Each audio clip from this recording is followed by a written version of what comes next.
we straight chillin', serial killing, Greek old villains on the mic, got you reeling.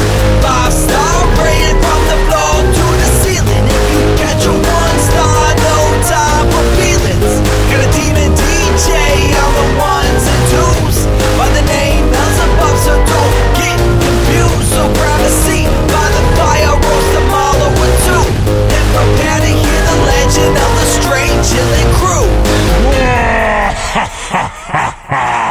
What up, nerds, and welcome to another Seaside episode of Straight Chilling, the weekly horror movie review show where you chill and we kill, slice, dice, and chop up yet another horror movie. My name is Bob, and I'll be your host for the evening. This is episode 479, recorded on Monday, June 3rd, 2024. Tonight we're talking about another You Pick the Flick. This was chosen by ya boy G Baby. The movie is Dead and Buried from 1981. Before we get into it, let me introduce everyone else on the show tonight. First up, calling in from Washington, D.C., we got your boy, Randeezy. What's up, man? Look at me. How's it going, man? Good to hear from you. Good to see you. Likewise, sir. I hear you painted the town red last night. I did, man. You know, I had dinner out, so that qualifies as painting the town red in this stage of my life. Yes, I had a dinner outside of my home. Crazy. Fantastic. Mm-hmm. Last but not least, calling in from Seoul, South Korea, we got your boy Soju. What's up, man? Oh, what up? It's your boy, Living Dead Stains. Can't kill me, boys. You can only make me dead. The distinction is very subtle. Yeah, it's razor thin, really. Randeezy, I think it's important to note that today is your birthday and you're choosing to record a podcast with us. Whoa. That's right. The best birthday present of all. Friendship. Every day's your birthday. Is that where we're landing on that? Okay. I got you some great friendship, Randy. Wow. You hope you broke the bank. I expect quality. Well, I had to, go a little cheaper this year, tighten the belt. So, Jesus Christ. We've got friendship at home, Randy. Bought it in bulk. Kirkland's signature. Big box full of friendship. Call it palship. It's just as good. Well, happy fucking birthday, Randy. Thanks very much. Happy birthday, Randy. My march towards the grave is steady and continuing. So, here's to us. That's about all you can hope for. I hope I look as good as you when I get your age, Randy. Well, if you have an artist working on you, then you might stand a chance. Who's your guy? Right. I call him Grandpa Joe. Nice. Well, let's go ahead and get into a little bit of housekeeping there, gentlemen's. So we did just have a poll close. It's a brand new month. Whoa. And the winner of the June poll, which was Randeezy's Takeover Month, was indeed the Mothman Prophecies. Whoa, we're getting the Mang. Yeah.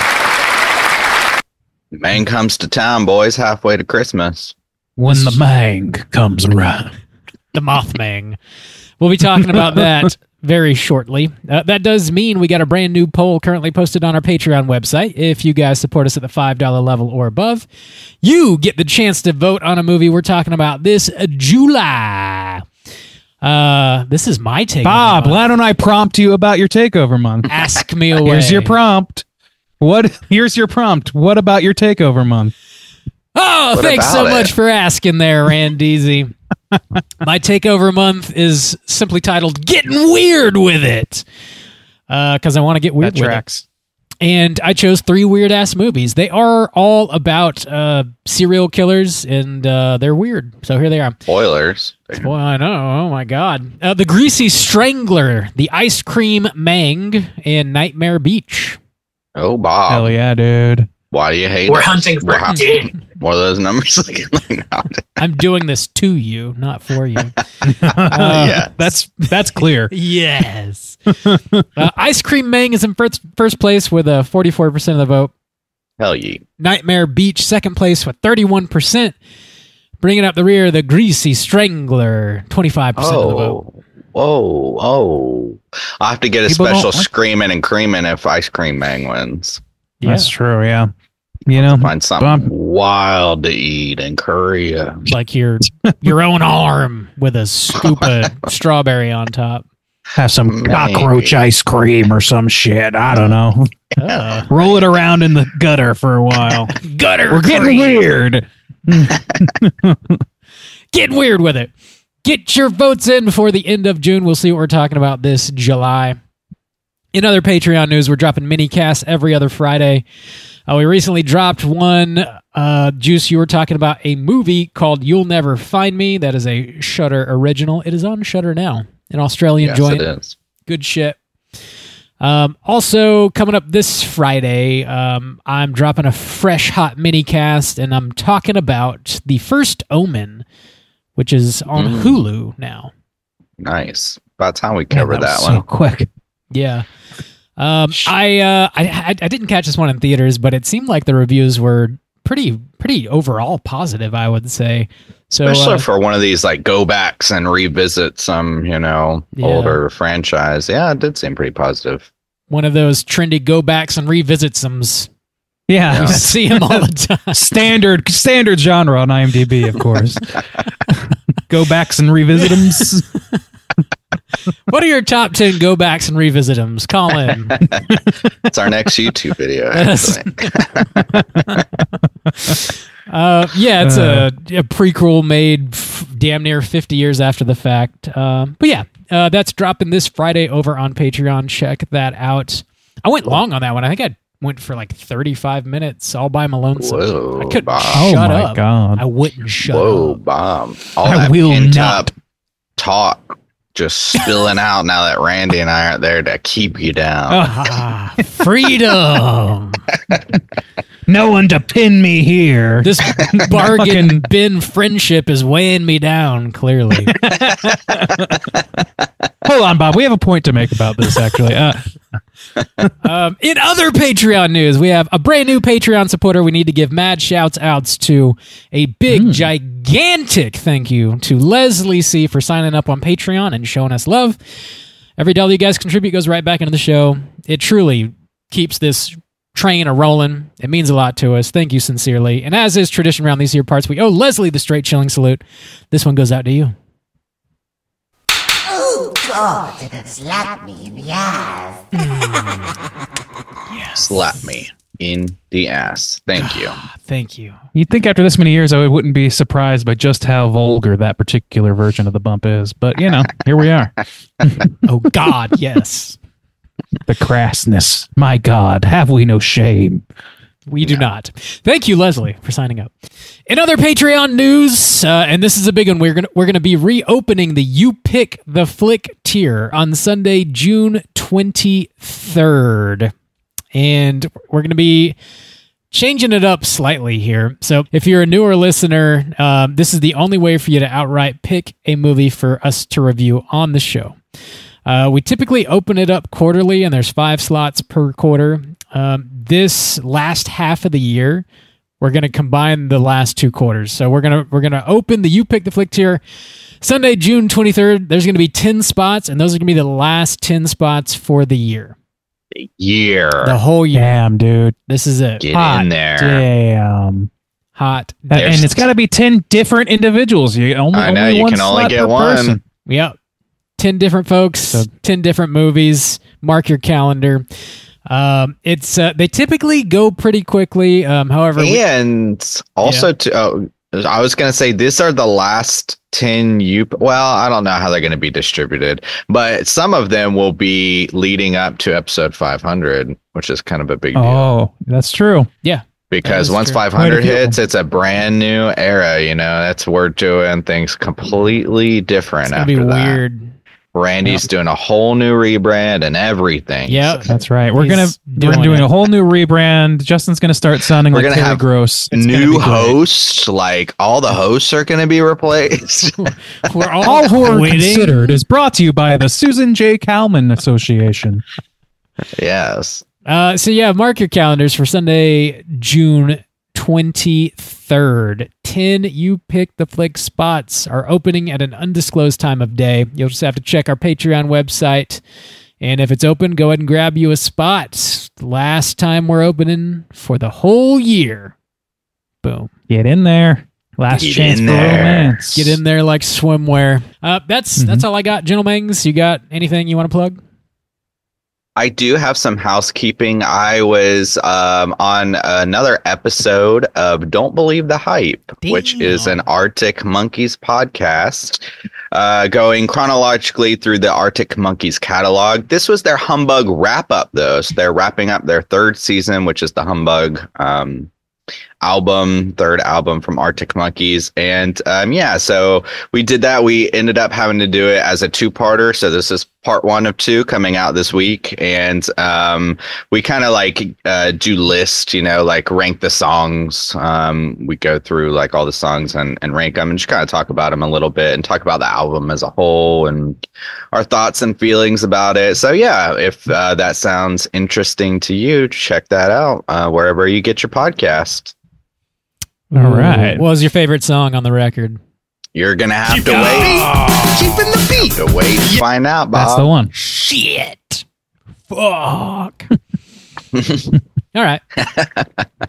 We'll check it out, folks. Randeezy, you got anything? Not a goddamn thing. So, Bob, why don't you send us home here? We clean. All right. This house is clean.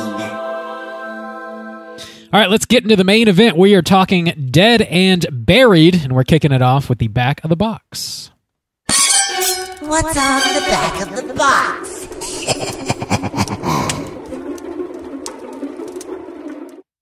Bob, do you not have this box? Let's not get crazy. Oh, okay. Of course I do. Okay. Right here. Okay. Right there it is. here. You like that? Thank you like God. that? Behind the scenes. Yeah, I mean, it's okay. It's pretty regular looking. It looks like it. Is it still in its packaging? No, I opened it. I watched it. Oh, you did? Okay. Yeah, it's just... I opened it. Is that a legit, Huh? Is that how many, is there a bunch of releases of this? Or is that the top of the line? I'm not totally sure. So I got the Blue Underground release of this. It is on Blu-ray. I know they've been putting a lot of stuff out. What difference does it make where he got it? Point is, he got it. I got it. I know they've been putting out stuff on 4K recently. I can't remember if this got a 4K yet or not. I want to say it did. So it's really easy to find. It's also on Shudder. If you guys are listening and still haven't watched it, it is on Shudder. So really accessible movie. Check it out. But yeah, Dead and Buried from 1981, rated R with a runtime of 1 hour and 34 minutes. This was directed by Gary Sherman, written by Jeff Millar, Alex Stern, and Ronald Shusett. Stars James Ferrantino, Melody Anderson, Jack Albertson. There's also a sort of, not quite cameo, a very small role that Robert Englund plays in this. Nancy Locke, Lisa Blount, Dennis Redfield, some other folks. Plot synopsis brought to you by the back of the box is as follows. Something very strange is happening in the quiet coastal village of Potter's Bluff, where tourists and transients are warmly welcomed, then brutally murdered. But even more shocking is when these slain strangers suddenly reappear as normal, friendly citizens around town. Now the local sheriff and an eccentric mortician must uncover the horrific secret of a community where no one is ever really dead and buried. Oh my God. Gentlemen, have you seen this movie before? And would you recommend folks check it out? Randeezy, the birthday boy, kick us off. Sure. No, this is definitely new to me. I have seen this, the cover of this, the poster, whatever, around. I know that it's been mentioned around as in relation to Stan Winston and things like that. But it's very, very, very surface level knowledge for me. Would I recommend? I think I would lightly recommend this. Yeah, it gave me a bit of a surprise. I was expecting it to be a little bit less engaging than it was, and a little bit I don't know. It kept me guessing, this movie, a little bit, at least for the majority of the runtime, about what was actually happening. I had a good time with it. I was surprised how much of a good time I had with it. It seemed like it might be a little bit more schlocky than we ended up getting. So, yeah. A light recommend, yeah. Okay. Juice, what about you? Yeah, so we're heading into the month of June now, and you know what that You were right means. the first time. It's time for that summer horror, your beach stuff. So one thing I appreciate about this is, it's kind of setting this kind of creepy cove town. And a weird thing about this is yet another one. This has been happening a lot, I feel like, over the past year, where this is a movie I thought I had never watched, but as I was watching it, I was like, wait a second. And especially the ending, I was like, whoa, yeah, I have seen this for sure, but I can't really place when I did, but I definitely had. And yeah, I kind of agree with Randy. It was fun. And it's a fun, I think, kind of like nautical summery. It doesn't feel summery, but just kind of the beach or whatever is there. So yeah, I would generally recommend it. It's a pretty fun movie, actually, and surprisingly brutal in some places. But we'll get into that. Bob, how about you? Would you recommend people check this out? Yes, I would. I'd seen this one once, maybe twice before. Joe Bob did it a couple years ago. I think that was the first time I'd seen it was when he presented it. And yeah, I dig this one. This is sort of like a 80s sleeper, 1981. It's when, people fawn all over 80s horror pretty regularly. This is one that isn't often mentioned. Yeah. And I don't know that it's among the best, but I think it's definitely worth watching. And yeah, 'tis the season in a way. This is a, beachside town. It's a good time to watch it if you haven't already. And especially if you like sort of 80s style stuff with a lot of practical effects in it. I think this will scratch that itch for you. So yeah, I'd recommend it. Put it on the Straight Chilling calendar, June 6th. Let's pencil it in. Sounds good to me. Randy's birthday. This is his birthday pick, the 3rd. You gotta... excuse me? Randy said it. I did? Isn't I what's happening? did? Holy fuck. What would be your birthday pick? I want to put you on the spot. Yeah, each Hardcore. one of our days has to have our special birthday picks on the Straight I Chilling don't know. calendar. You're putting That's me real on the spot. On it. Spit roasting Put me you on the right spot on the right now. And whatever I say is going to stand the test of time. Yeah, that's what's going on there. The Bear Witch quintrilogy, says Randy. Oh, man. I don't have enough in me for that, if you know what I mean. Oh, Randy! No, And he's getting older. Those are rookie numbers. Yeah, I don't know. I'll go with a stalwart favorite in Sleepaway Camp for June 3rd. There you go. Hell yeet. It's on the calendar. All right. Written in Put it blood. on the calendar. It's definitely coming out. Oh my God, yes. It is coming. It is coming. Just wait for that 1000th episode release. Right around the corner. We're canceling the show at $9.99, aren't we? And 696 is going to be our last. 696. We got fucked into submission finally. What's your profanity? That sounds like a solid recommendation across the board from the Straight Chilling crew, I would say. Yes. So check out Dead and Buried. We are going to be spoiling the shit out of this movie, and here comes your warning.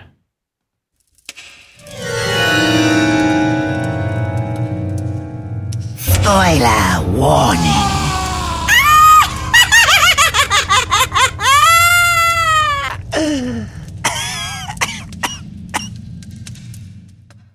All right, Bob, got that plot synopsis? I do have it. Plop it. Indeed. Let me plop What it. percent of Wikipedia is this?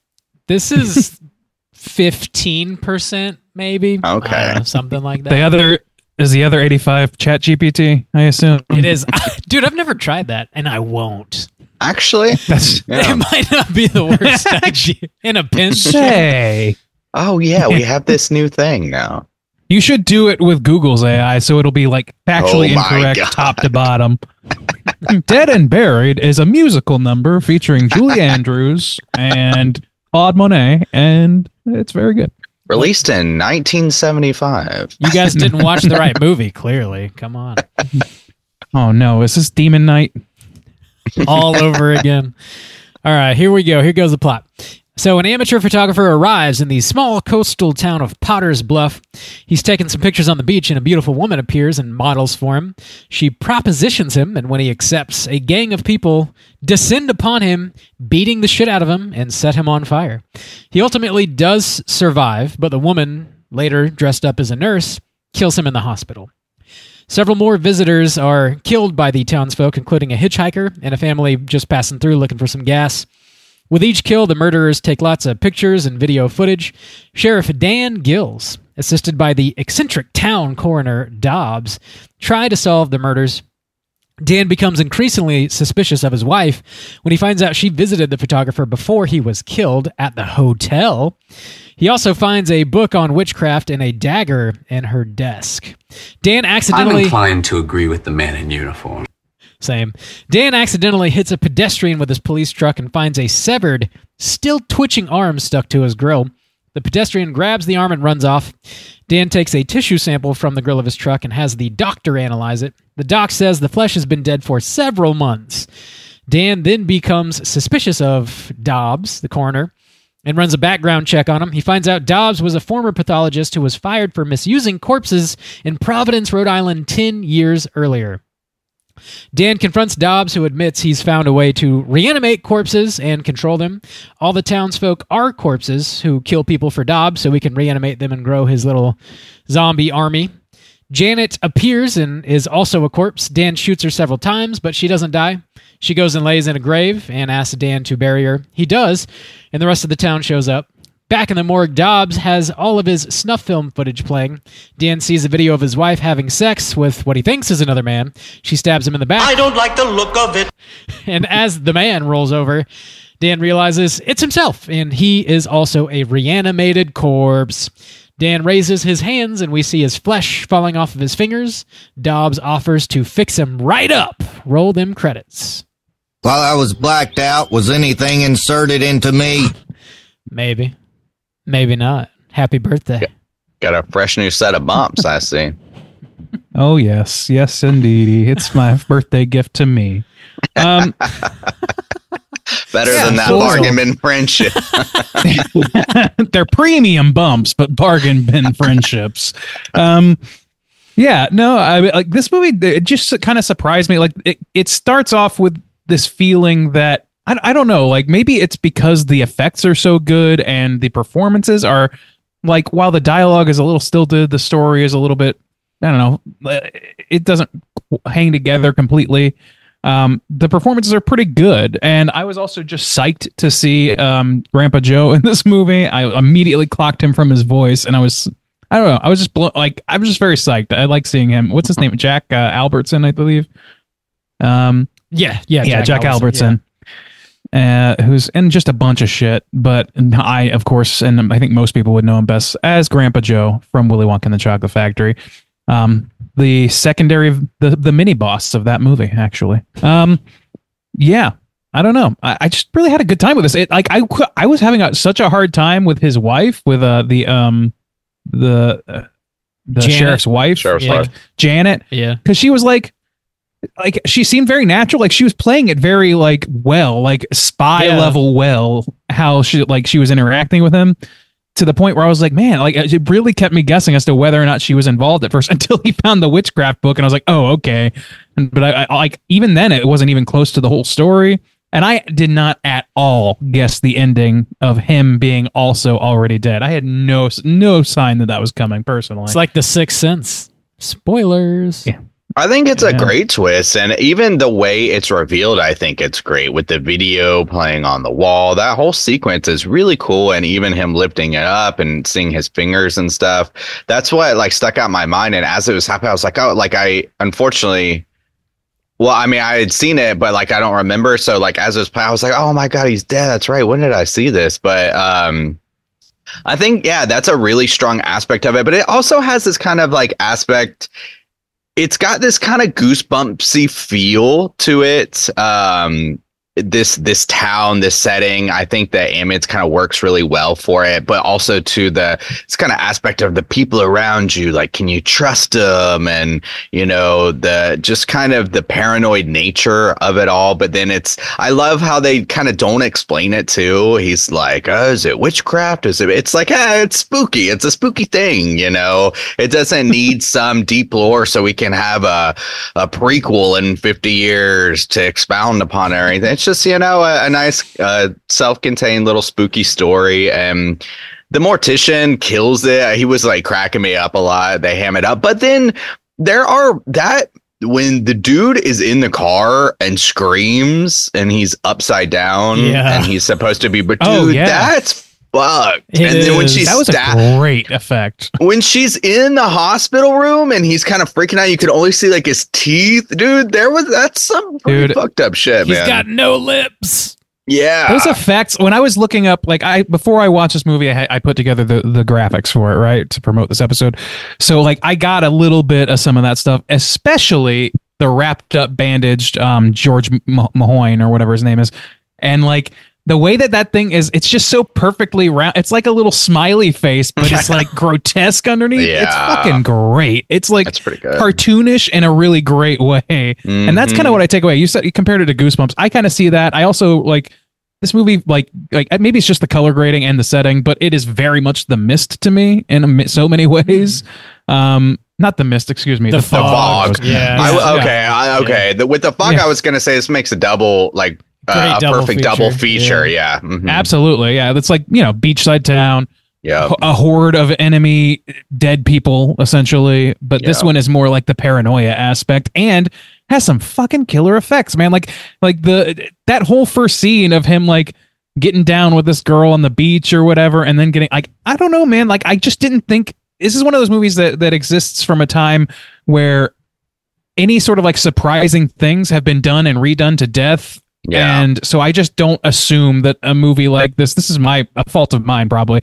I don't assume that a movie of this age, of this, like this repertoire is going to be able to surprise me on the level this one did, like a number of times too. I just didn't give it enough credit, and it took advantage of that. I was pretty pleased. Yeah, it's great that you bring up. So, I mentioned the guy in the car was particularly brutal, but even like you said, everything leading up to it, I think is really well done. She's there, the Yabos come flying, and then come flying. And then just the people, but when they wrap him up in the net and him kind of like screaming and begging and then them catching on fire, it's a particularly brutal kill, honestly. And and I guess when you pair that too with then when they finally finish him off with the needle to the eye and like just some other kills in this movie, I think they really bring some creativity to the kills and the setup of the kills. And I think maybe to pair with that idea, one of maybe my biggest problems with this film, not a problem, but just like something that I wasn't a huge fan of, but I could see could be a positive for this film, is kind of like the tone. Sometimes it's really, really goofy. And then like and really stupid things are done, like when they have the kid and they wreck and they go into the house and the dad's like gonna go in the basement and stuff. Sometimes it gets a lot more kind of like silly or just not believable, but then sometimes it's really fucking brutal and so I don't know. I think there's a tone balance there that was bothering me just a little bit. What did y'all have any problem with the general kind of tone balance?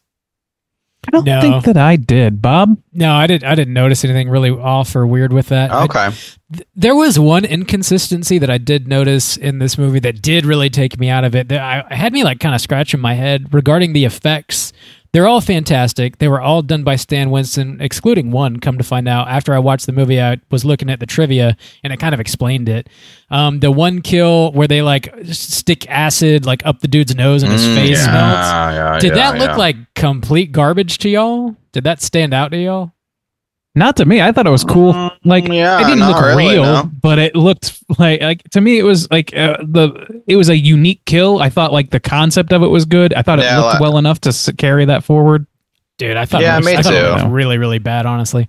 Oh, But- really? But I was reading through the trivia, like I said, and I guess there was two different distributors. Like one sold the movie to the other, and this movie also, to kind of touch on the inconsistency of the tone juice.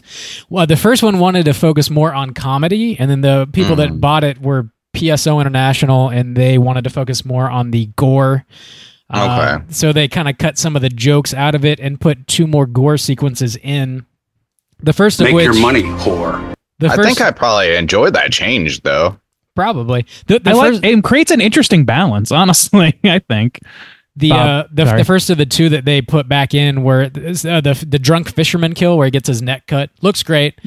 Still done by Stan Winston. The other one that they put in was the dude that got his face melted off by the acid in the nose. And I guess Stan Winston was too busy. They couldn't get him back to do that, so they got some other guy to do that. And it just like, man, it stood out in a sea of like great effects in this movie. That one just really didn't do it for me. That's I a guess bummer, though, that's- too, because sorry. the fisherman one doesn't have much of an impact because, they just like kind of cut his throat and stuff. Yeah. I mean, it does look good, but as that far seems as kind of like, rushed as it is. yeah. And it kind of got a little kind of confusing for me, too. That I think some of the editing makes the narrative a little confusing sometimes. I'm like confusing people. I was confusing people sometimes, but yeah, I mean, yeah. I didn't notice that, but I'm kind of glad the sequence is there because it's a cool kill. But yeah, I mean, don't know. outside of that, That's we the thing. already mentioned like the eyeball stab, which is great. The long sequence, which this is probably the best one, where like they do the whole facial reconstruction, and it's almost like a time lapse of him doing his art or whatever. The severed twitching arm is great. That's like stuck to the grill of the truck. Yeah. All that works, man. All that's fantastic. Yeah, there's a lot of like just great like simple makeup stuff in this too, because all the characters by the end are basically crackling and like his fingers after having like reburied his wife and stuff like that. That's such a great thing to close on. I guess if you do stack them up like apples to apples, probably the acid, like just on a sheer visual effects level, probably is a little bit lacking. But like, I think it's like I would rather have that than the fisherman getting his throat cut because it is more unique. It stuck out to me as more interesting. Yeah. And definitely even if prefer the more effect to wasn't more perfect. jokes. I don't think the jokes were killing it for me in this movie. I liked a lot of the jokes, but I think that it hit the right number of jokes while still because like the scary shit is brutal in this. Like there's some visceral shit going on that like burning a man alive right out of the gate really set a tone. Yeah. But also like the silly like goofiness that's happening throughout this movie. I don't know. Like somehow it meshed really nicely to me. And I think that if they had gone harder on the jokes or less hard on the effects or something like that, it would have like thrown it completely out of whack. It's just at a precarious balance for me. This is a weird instance of studio interference actually, I think, making the movie from my perception better. So Yeah, that's true. that's kind of weird. Hallelujah. Very weird. We don't get that a lot. Yeah. Every once in a while, you'll get one. Mm-hmm. It's true. Yeah. Well, praise where praise is due. I mean, yeah. But yeah, like as far as like plot and all that sort of thing, like if you interrogate this too closely, it starts to fall apart. And like normally Like that would be a bigger, corpse. like a corpse. Normally that would be a bigger ding for me, but like it just keeps me going. Like seeing the banter between the sheriff and the mortician, like that shit's kind of fun. Like he's already like a kooky zany motherfucker to begin with, that mortician, talking about I just want to I want to work my artistry on her, Charlie. And she's like, Yeah, he's talking like, about the "It's two closed dead people, casket. Doc. What are you Yeah. talking about?" Yeah, I was like, nobody's gonna care. Just let me fix her up and all this. I don't know. That shit's just very funny to me and stupid. But also like one thing that is great about the narrative, which I've already talked about, it's just like how surprising it is. And like the for example, when they burn the guy alive, the lady who burns him with the sets the match, you know what I mean? She is, it turns out, like I see this and I think like Mrs. Carmody, I think like religious zealot cult leader sort of thing. Like she's the head of this somehow, or at least a high enforcer. But immediately that's kind of cut down because we see the sheriff getting his cup of coffee from her and she seems completely chill or whatever. But like, she doesn't seem like she has any special like power over anybody in this environment. Even I don't know. Like, so I was like, wow, what's going on here? And I just kept guessing and not really getting it right. It seems like it follows a train of thought that is maybe unknowable because it's so insane and like not formed, or it's just like they just conceal their tracks well enough. And I guess I kind of give it both credit for both. Yeah, it's kind of like a sneaky voodoo movie, like Haitian zombies style movie with like you don't really know exactly what he's doing, but they find the witchcraft book, and I think he does specifically mention voodoo briefly when he's sort of given his evil mastermind speech towards the end in the morgue there. I think it was written on the board too, with the teacher sequence. Yeah. I think voodoo, I think it was like in the background. That's there's like little hints and stuff like that. Yeah. Well, the witchcraft book is not subtle. No. Well, and like by then, her lecture, go ahead, Bob. Is hilarious. These kids, I mean, I guess the kids are like zombies too. I don't know. But like she's going so hard on like how you got to cut the heart out and like keep it hidden in order to control the corpses. They're and, like, small they're children. Tiny. Yeah, these kids are just like, okay, fucking, I'm gonna ace this test. All right. Wild. It was the 80s, man. Different time, brother. Yeah, kids were just built different. Kids were drinking out of the hose and burning people alive. Just different time. Out of them hose, damn. Drinking right out of them hose. Do you get paid more if they do stuff to your butt? I never really had a problem drinking milk because I drank it from the hose. Damn. Okay. Well hydrated. Bob's got strong bones. Amen.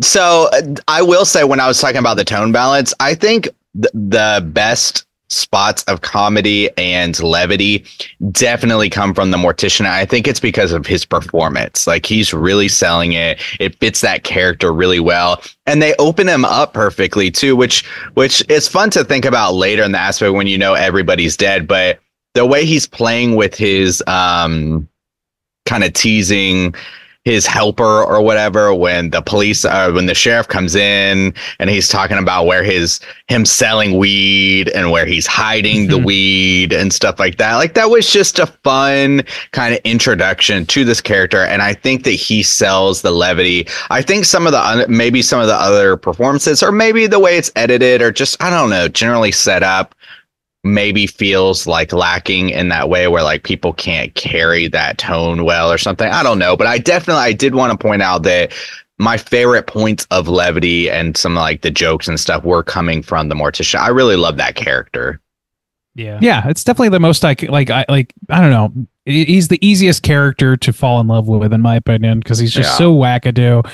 Like, it's even setting aside like my affinity for the actor from other things.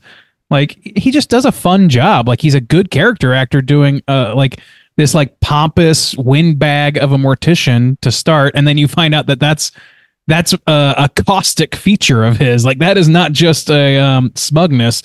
He is fucking conflating. I don't know. Like, he's like, you can't kill me. You can only make me dead. That line is fucking hilarious to me. It's so stupid and so like smug monologuing villain. It just works, man. It just works. Like, I don't think there's a scene with that actor that doesn't shine. You know what I mean?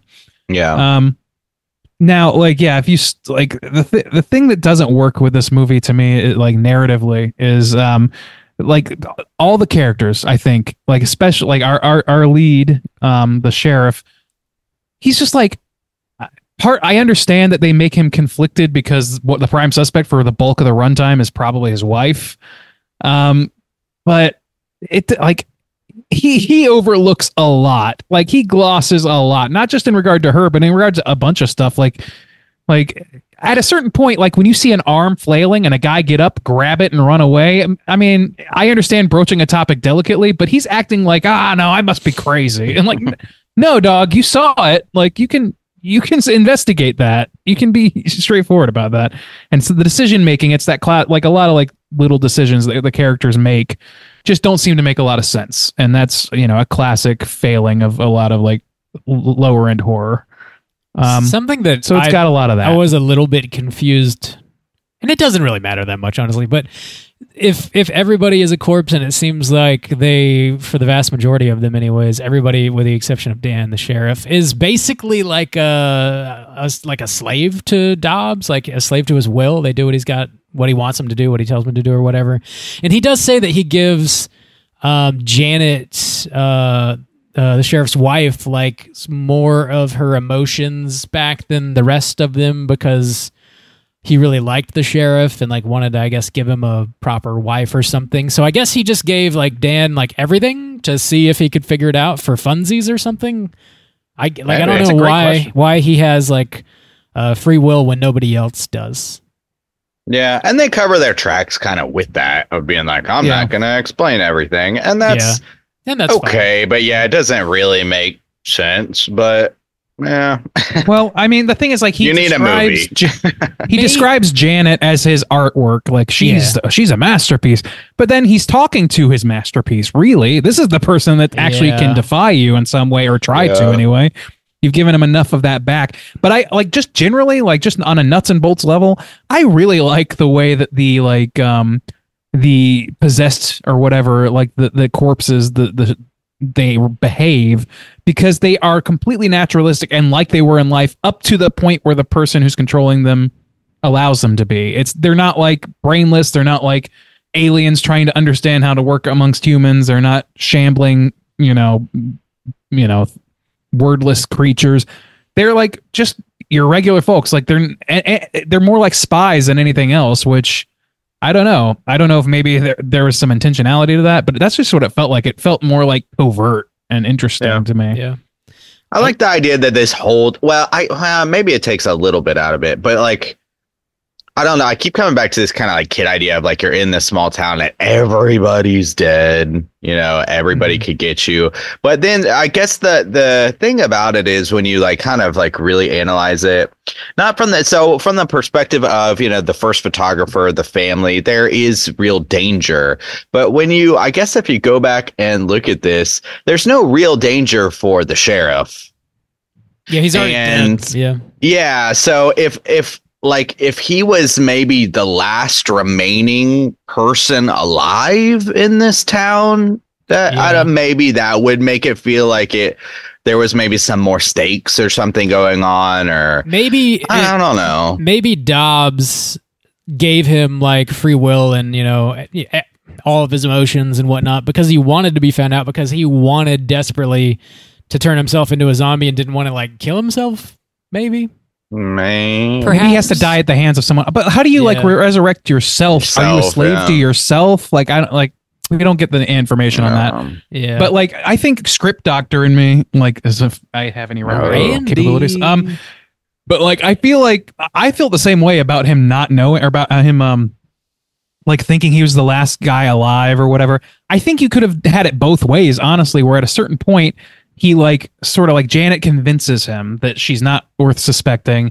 She like just like they have a come to Jesus moment. Man, I'm going crazy, baby. I'm sorry, whatever.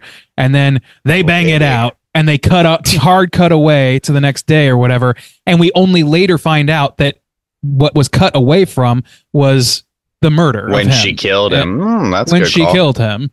And then, so that like, he's like, oh shit. So half the movie he was alive. So like the danger would have been real. And like, I don't know. To me, it feels like everything of consequence happens. Not everything. Most things of consequence happen off camera, or before we even meet anybody in this town or whatever. I just feel like that could have like brought our point of view character a little more legitimacy, or a little bit something a little bit more hang your hat on. Because you could even do a slight subtle character shift at that point, like you said, like maybe he really is on the trail to his wife, or he's like getting close, and then after that scene he's not really pursuing her anymore, or something like that. He's like a subtle, and then once the twist, then you're like, oh yeah, that's why, or he just like forgets something. He's like, how did I forget? Like, he forgets to pick up the reel. He's like, how did I forget that? Or I don't know, whatever. Like, I guess that was a reel of the murder, so that wouldn't work, but something like that. I feel like there's something that you could be done there. And, it's a minor change that I think just makes it feel like we see the whole journey instead of a fraction of it. Sure, yeah. Yeah, that would have made the ending scene, which is very impactful and definitely the best part of the movie, even more impactful if you knew that he was alive and like had a chance to get out, but then he got by Janet. I love the ending sequence as far as like scenes in movies that take place in a morgue. That's gotta be one of the best, I think, with like all the snuff footage like playing all over the walls, and it's so cool. It's bad. I don't know if you guys, I don't think you have, Bob, but Justin, you never played a game called The Suffering, did you? It was a PlayStation 2 game. You did. So you remember like the psychiatrist at the asylum there? He was like it's like ghostly figures, right? He was like projected like a projector. It was like a Pepper's Ghost effect sort of looking thing. But also when you actually like fight him or like fight in his lair or whatever, there's just all these like projectors going in this like gothic ass fucking psychiatric ward. That's what this reminded me of, and I really love that. I kind of feel like that game had to have taken some cues from this. I feel like there's a real reasonable chance of that. Yeah. That sounds way too close. That's badass, man. I love the ending sequence with all the zombies showing up and like Janet's face starts falling off. She kind of when in that scene where she kind of just starts repeating herself, it gave me like a Stepford Wives kind of vibe in that moment. Yeah, actually, that's a good comparison. Actually, this is kind of like halfway between Stepford Wives and The Fog or something. Yeah, kind of. It's actually funny. What it reminded me of was one of the first bosses in the first BioShock game, Steinbeck. He's a doctor in Rapture that goes crazy because he's like only making everything perfect, and then he like goes like starts wanting things to be unperfect. But anyways, a similar kind of thing of like obsessed with the work. So it's maybe this film actually inspired a lot of stuff in that way. Yeah. Yes, but also, like, in fairness, like, the doctor going insane, like, that's, I mean, Frankenstein for one. Like, it's not like there's no precedent at all for that. But, like, the visual style of it with the projectors in particular is what made me think of The Suffering. I could see the correlation between that as well, because it's about the attitude of being, like, you know, and I guess that's kind of true of Frankenstein, too. It's like the thinking you're God, thinking of, like, you understand perfection better than anyone. You can create perfection. And in this guy's case, people he are art, as an artist. Yeah. Like, and in fairness, this mortician in this movie, he makes them look so real that even if they have fucking like, you know, golf balls for eyes or whatever, people can't tell even when they're face to face. They look like people. So, I mean, it's hard to argue with results. I like when he's going on a spiel about talking about replacing the eyes and just filling it with sawdust and stuff like that. It would have been cool if he like attacked somebody and some sawdust kind of spurted out at one point. That would have been cool. Yeah, that's a missed opportunity for sure. There was I could see this movie being remade nicely, which is a shocking thing to say. Yeah. There was a brief moment where the sheriff walks into the morgue and it's sort of like in the middle of the movie, and he sees a younger kid like painting his skin tone back on his body. So like there's little like hints at what's really going on that I think really work. Maybe more of that would have amped it up, but I really liked that moment. Dobbs, I thought that was sorry. To add to that, Dobbs sleeping in one of like the corpse refrigerators too. Like there's little dude that blew moments. My fucking dick off because I did not suspect him really. Like I thought like, and I think the movie was intentionally leading me down this path, which good on it for misleading me correctly. But like, I thought it was leading you to believe that his assistant, the weed kid, the kid who's at all the murders, taking photos, like he's at all this stuff, you know, he's involved. And he also is an apprentice mortician who theoretically would know how to do similar stuff to Dobbs. And so I assumed that he was working for Janet and Janet was kind of like the big bad, and like it was pretty clearly setting her up for that. And I was like, there might be a subversion here, but I don't know. It might not be that heady of a movie. And if it is her, then he's probably the one that's like setting these corpses up to look real. That Dobbs just leaves the room after he's done fixing up the one that we see him fix, and somebody walks up to it. So it's not like he leaves corpses unattended and shit. It wouldn't be hard for an apprentice to get his hands on these corpses or like switch them out or whatever. Got to get my hands on these corpses. I got to get on these corpses. Yes. Got to do it. You're an inhuman monster. Damn. I also like the ending sequence where speaking of like making the bodies up or whatever, like when Dobbs starts putting the makeup on his own face and it's like all kind of fucked up because he's dying, he's kind of in a bit of a hurry or whatever. Yeah, he looks like Frank Reynolds at the beauty pageant. Oh my god. Damn. Don't diddle kids. You shouldn't diddle kids. It's no good diddle kids. They're going to go to their dressing room over there. I'm going to my dressing room. Dead air. Oh, shit. Oh, my God. That episode is hilarious. It is. It always so comes funny. back to Sonny every time. It always does. It Dude, does. when he comes out with that mega. It's so fucking ridiculous. God damn. But yeah, man, I don't know. Like this movie's just kind of like surprising. It managed to surprise me, even with like a flawed, I would say, plot or narrative structure or whatever. Even with some characters that are hard to follow because they're acting like not right. You know what I mean? They're acting in a way that seems like making bad decisions. They're doing all that stuff, but the charisma of Dobbs and I don't know. It's great. Riz. It's weird that there's so much like positive about this. Like when I go down my list, there's a lot of positive about it, but then also maybe this is part of it, but it's easy to see how it could be like so much better as well. Yeah.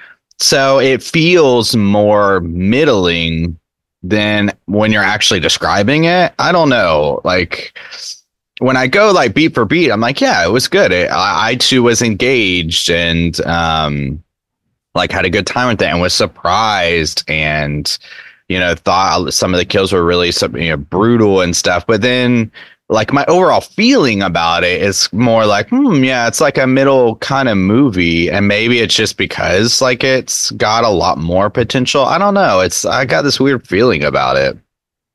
I kind of feel that. Like it's not that it's like, I think it's an expectation thing for me anyway. I just wasn't expecting it to be as engaging as it is, and it is. So like I'm like, great, like I feel positively about that.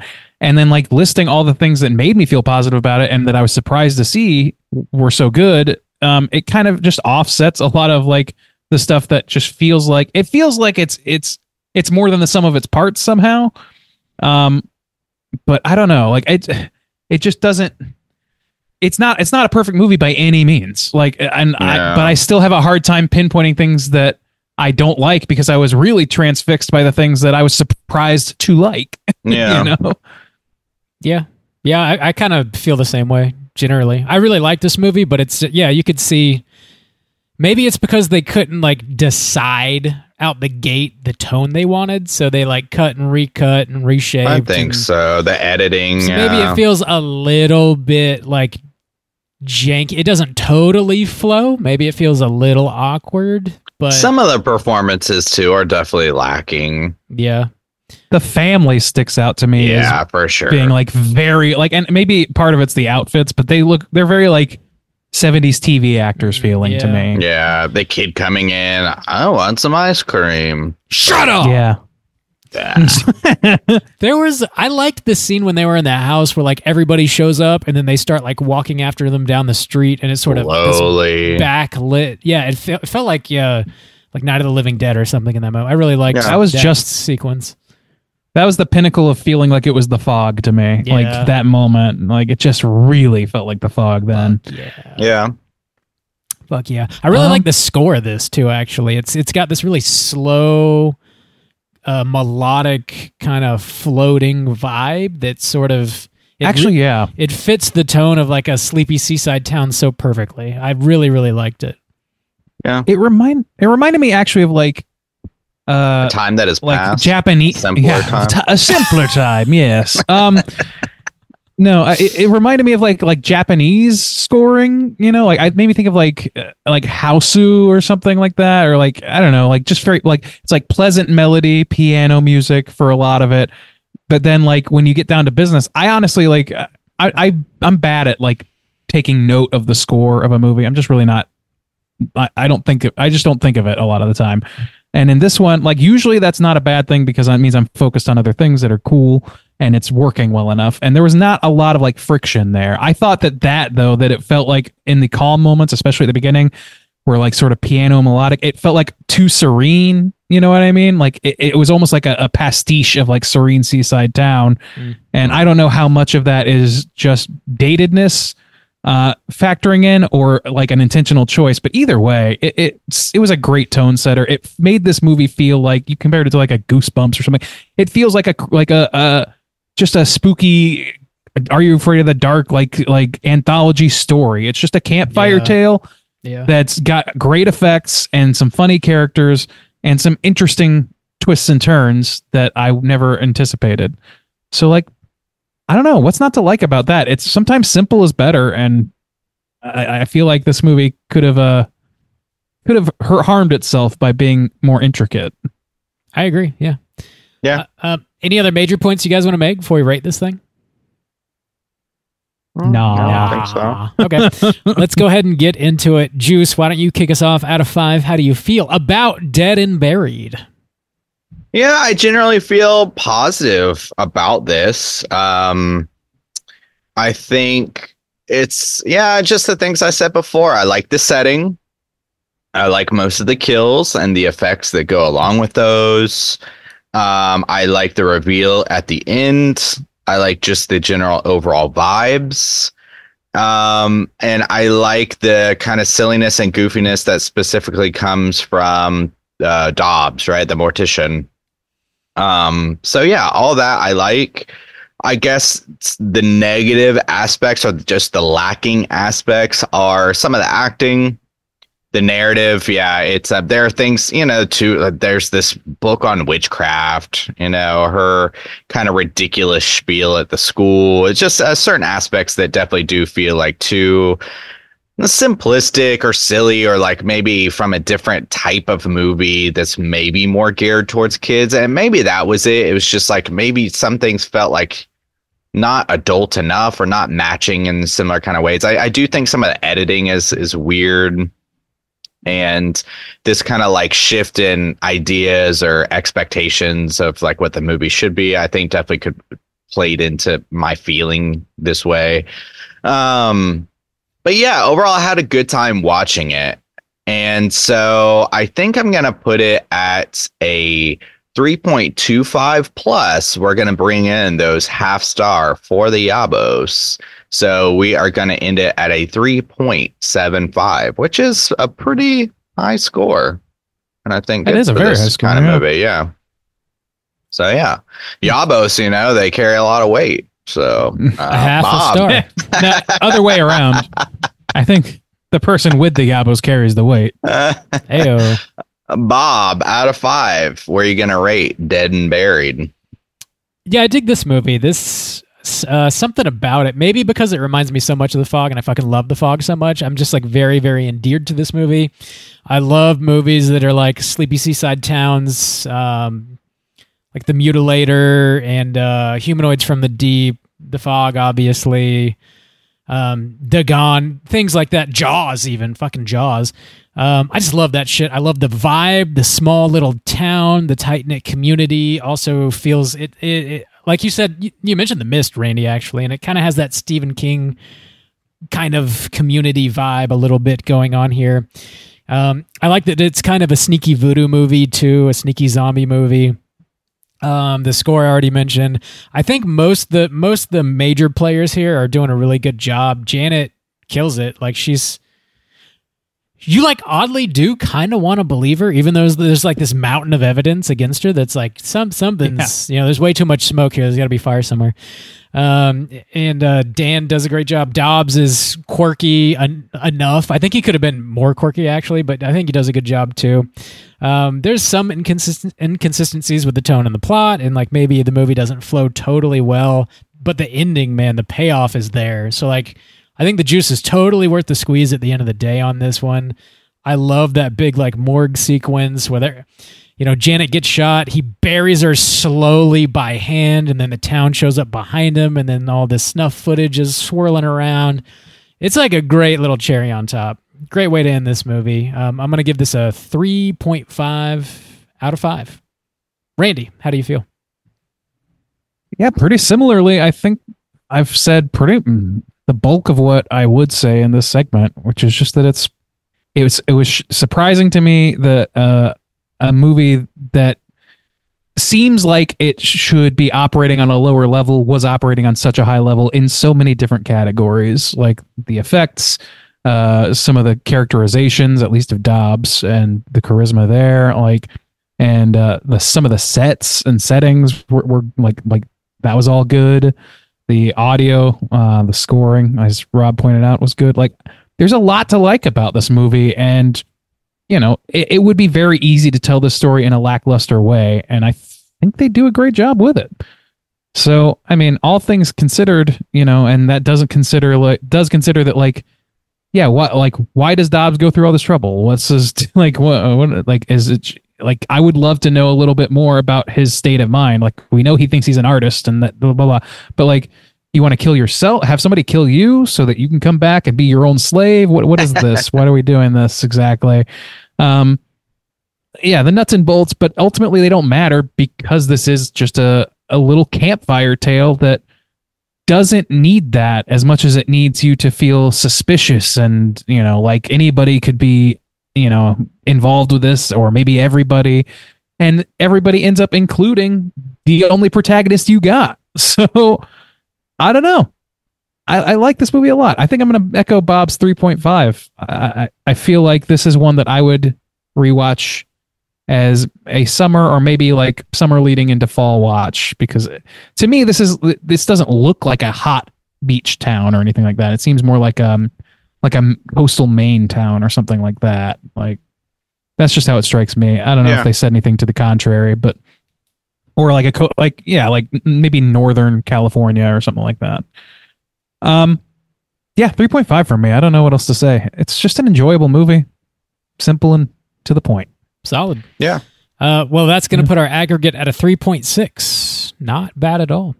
As per usual, whenever you guys get a You Pick the Flick, we encourage you to send over an email or a voicemail with your own thoughts and ratings on the movie that you chose for us to review.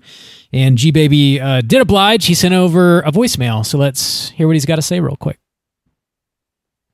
Hey, chillin' crew and fellow children. It's G-Baby here. So Dead and Buried from 1981 is my U-Pick this go-round. It's a flick that I've seen pretty recently, say in the past 5 years or so, and I was pleasantly surprised by it. It's not talked about much, and thought it deserves a little more attention. So we got some heavy hitters in here with a couple of late greats: Stan Winston on effects, writer Dan O'Bannon of Alien, Return of the Living Dead fame. Even got old Grandpa Joe from Charlie and the Chocolate Factory's ass out of bed embalming folks. To me, it's got some Carpenter vibes, maybe even shades of Stuart Gordon Reanimator, with all the reanimating going on. It's very Fog-esque. It feels to me kind of like if you rolled up Halloween 3, The Fog, and maybe a less cerebral Wickerman. Maybe even a little hint of House of Wax in there. It's got a fun cult aspect that isn't spoon-fed. You drift right into like a sense of paranoia alongside our straight man and Sheriff Dan. We follow him and discover what's going on in Potter's Bluff right alongside him, rather than having a ton of exposition. We got great practical effects that still hold up, in my opinion. Homeboy with no lips and the syringe through the eye. The arm in the grill of the truck that's still animated is fucking awesome. Couple Mortician scenes. I mean, this one won't blow your nuts sky high, but you'll get blistered. At least I did. So anyway, thanks for indulging me on this one. I think I'm 0 for 4 on U-Picks, so I'm due. Hope you guys enjoyed it, and all the other children enjoyed it. And last thing, little birdie told me it was Randy Gandy G Landy's birthday here coming up, so let us all rejoice in the Church of Randu. Happy birthday, Randy, and keep chilling. Oh, I might have cut that off early. Hold on one second. Happy birthday, Randy, and keep chilling. Randu. I'm glad I went back. That was great. Thank you.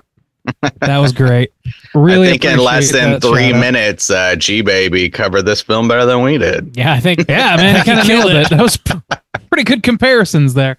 Yeah. Yeah, I think you definitely got your 1 out of 4 and 1 out of 5 now. So there you go. I wanted to address that real quick. I went back and looked at G Baby's other picks because I was like, damn, do we shit on like every of his other picks? Not necessarily. So I think I remember his fondly because I like them all, and you guys I think typically don't. Yeah, the Innkeepers, right? That was one of his. I'll do them in order. So 214, The Frighteners. None of us like that. To be the fair. Frighteners. Yeah, that was in May of 2019. Got a 1.5. Not so good. Oh no. Next up, 223, The Innkeepers. That was July of 2019. That got a 3.5. I call that a win. 70%. It's close to this one, yeah. So if he doesn't one think that away one's, from, I'd call that a win. I think that's the only one. We were probably, I think probably didn't talk about it too glowingly though, because I mean, maybe I fucking love them. I ride for the Innkeepers. Next up, 253, The Being from February 2020. You did love all of these, Bob. I love The Being. Bob loved The Being. It got a 2.25, so I'd probably not a win overall. Wasn't that the one where you gave it like a 4.5 though? We gave it really low. I gave it really holy high. Shit. It's a great Easter movie. If you haven't seen The Being, check it out on Easter. It fucking rules. I rated that lower than I remembered. Okay. We did not like that. And then number 4, episode 314, Blood Diner from April 2021. Again, I love Blood Diner. I love all these movies but The Frighteners. Oh man, it got a 1.75. Not great. Oh boy, yeah, G Baby. Yeah, that one wasn't for me. This is for me. Yeah, this is definitely the best pick, G Babies. Yeah, and this does with a 3.6. Yeah, it's the top of the heap for the G Baby picks. I'd call that two for 5. I would say 2 for 5. Yeah, for sure. And honestly, like aside from the Innkeepers, they all feel like they're cohesive together somehow. I agree. G Baby picks, older, slightly a little brutal obscure. in some ways, slightly goofy a little in some ways. Obscure, and I appreciate that honestly. Even the ones I don't like, I'm happy to like see movies that that just don't get the play that they used to, or that people that I wouldn't have known otherwise. Like this fits right in that category. Joe Bob might have done it. I didn't know that. But like otherwise, maybe I don't know that's that where I I would saw it. Honestly, this. Maybe I was. That's possible. Maybe it was when I was in Florida and I caught a Joe Bob. Maybe could be possible, very possible.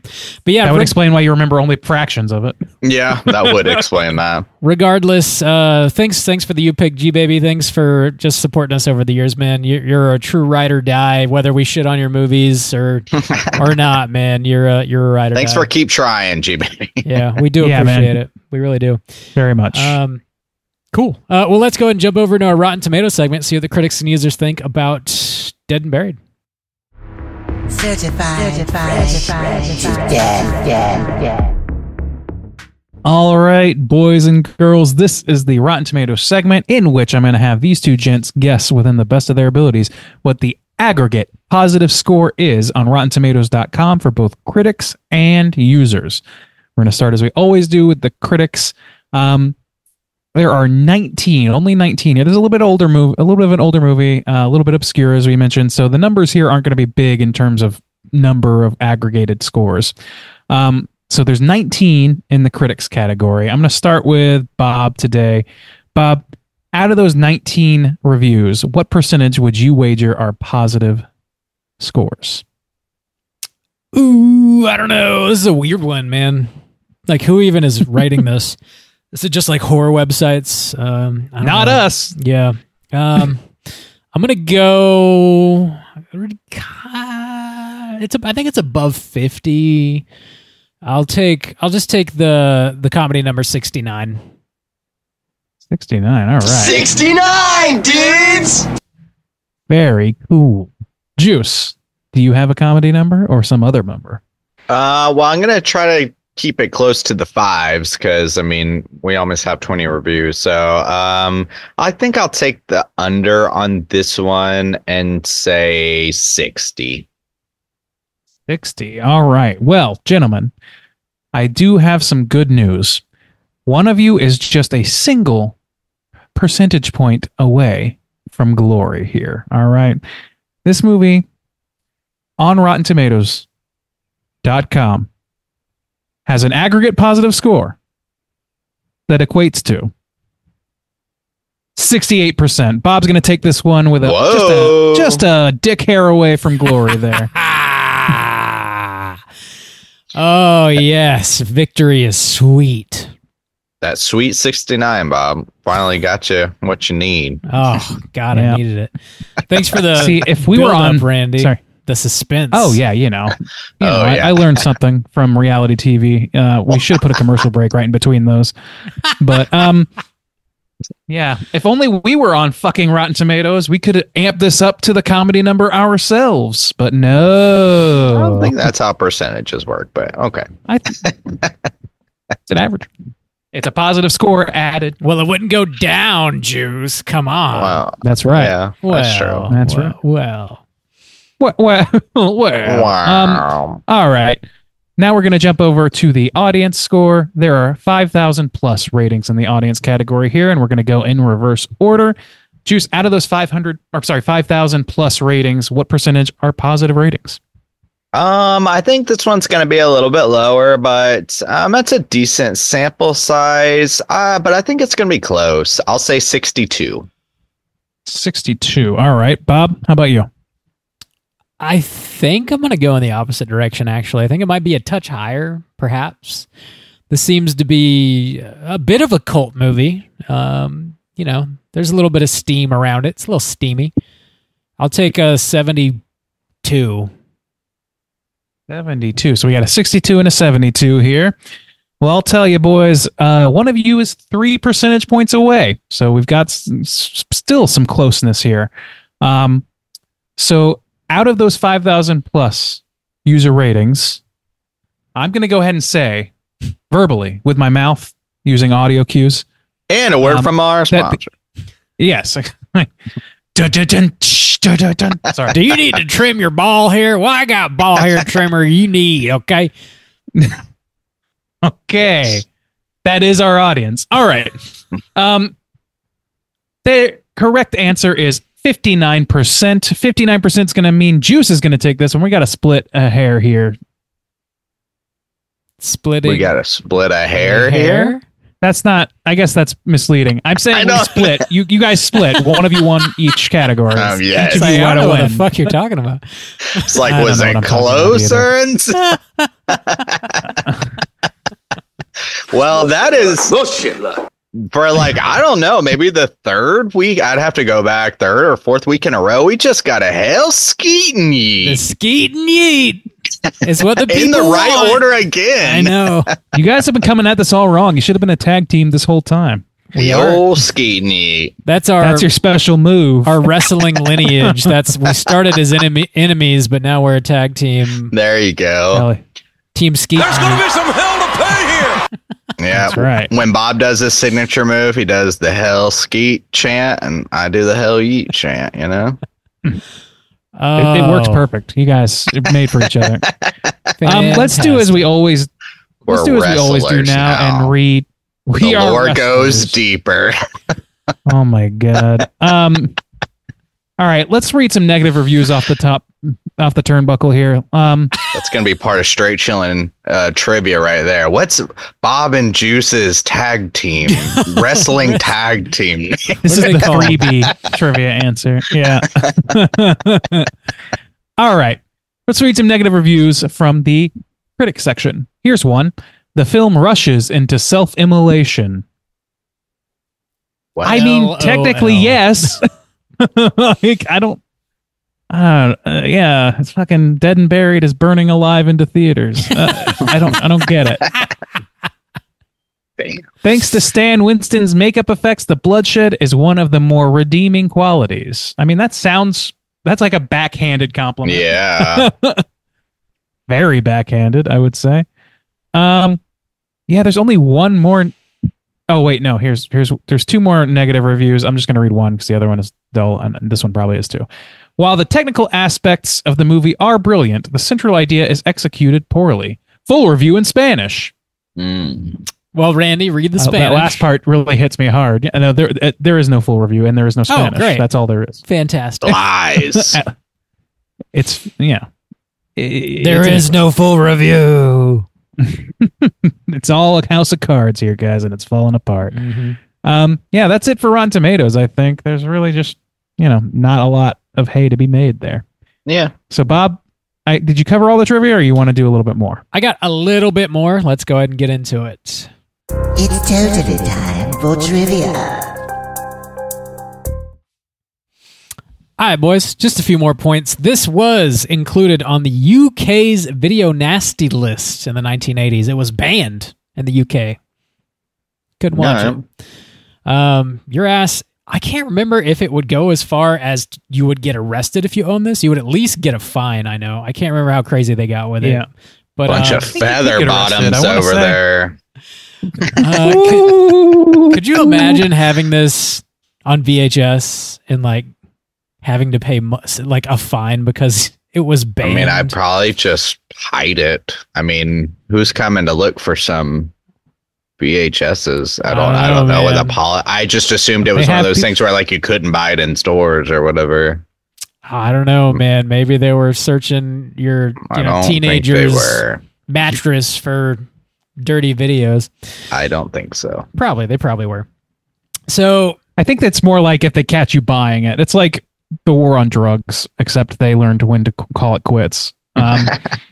So the war on dead and buried. So all the advertisements, all the posters, everything you see, very loudly boasts this is from the creators of Alien. It says it on the box and everywhere. So Dan O'Bannon did not write this movie, and he loudly says so. So it was definitively written by Ron Shusett. So in 1983, there was an interview where Dan O'Bannon was promoting Blue Thunder, and he full-on disowned Dead and Buried. He claimed that Ronald Shusett had actually written it all by himself. He needed O'Bannon's name on the project, promising he would implement some of O'Bannon's changes. Upon seeing the finished film, O'Bannon realized that Shusett hadn't included his material, but it was too late for him to take his name off the credits at that time. So he really didn't have much of anything to do with it at the end of the day. Damn. All right. That's interesting. Yeah, well, I don't know. Dan O'Bannon's got plenty in his repertoire to get on with. He's fine. And luckily, this movie doesn't totally blow. So, if you're sold on it because you think that's the thing. O'Bannon wrote it, it's still good. So it kind of... I have nothing to support this, but it kind of feels like maybe a little sour grapes for just how it panned out. They didn't use enough. Yeah, somebody was going to use my name and said I'm going to do something. I mean, sure. Yeah. But also, we're taking that from his word. We don't know. Yeah, that's true. Yeah, there's a lot of egos involved with this shit. So he said, right. This is the last bit I have here. Due to child labor laws, the filmmakers could not get permission to use the boys who played Jamie at night because the kids' entire part took place at night. So they put a huge tent, which completely covered the family's car and the haunted house that the family runs into, trying to make it look like it was nighttime underneath it. And to properly ventilate inside the tent so that the cast and crew could breathe, fans were set up. But they made so much noise that the live sound that was recording during the film was unusable. So all those scenes had to be dubbed by the actors and actresses in post-production. This is why Nancy Locke's mouth is frequently moving in that scene when she's not even talking. Okay. I did notice that. Dude, yeah, fuck that. Everything fuck about them kids. what they just... I don't know. Also, maybe that's why that scene in particular feels like the roughest to me. Maybe. It does. Yeah. It feels the roughest to me and I think it's because the performances became stilted because they didn't have their natural performances. Could to be, me, yeah. if it's bad ADR, that can fuck up a scene badly. Yeah. But I will say that visually, I could not have told you that they were Visually, in a tent, and it kind of visually that makes me think it was it felt like it was in a void, kind of. You know what I mean? It felt like walking through a place I like to call the Further, and yeah, and I thought that worked really nicely. The blue lighting, I just really I feel like I miss sort of these gothic campfire tales that have just blue light You know what I mean? Like blue tint to everything. It's there's something about that really works nicely for me. I really liked, for example, this was not blue, but it's just like the gothic feel of something like what is it? The Cabinet of Curiosities, that rat episode or whatever, where it just kind of feels like it's pulled off of a pulp book cover. You know what I mean? I love that about it. And that scene kind of has a lot of that. Even if like the acting wasn't good, and that scene kind of stands out as being kind of rough, but like visually it stuck with me as being really great. Yeah, I agree. Yeah. So for all its faults and it kind of fucked up the scene, but broken egg, spilled milk. What are you gonna do? Looks good. Mop it up. That's all the trivia I got there, gentlemen. Let's go ahead and jump into our Cooter of the week. Straight chillin'. Cooter of the